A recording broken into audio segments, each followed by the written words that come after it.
ntawe ukubitirwa kwiga, iyo utize biragukubita ubwabyo. Ntimuzirirwe mugira abo mubwira ngo bagomba kwiga, udashatse kwiga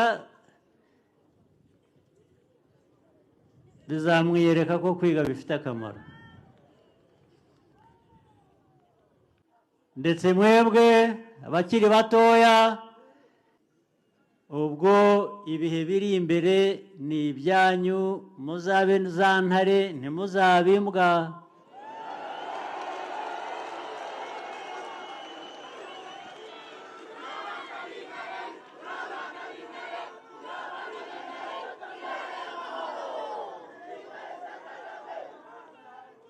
Intare ntizivamo imbwa rwose, ntabwo zihinduka imbwa. Intare zikomeza ari intare, zigasaza ari intare.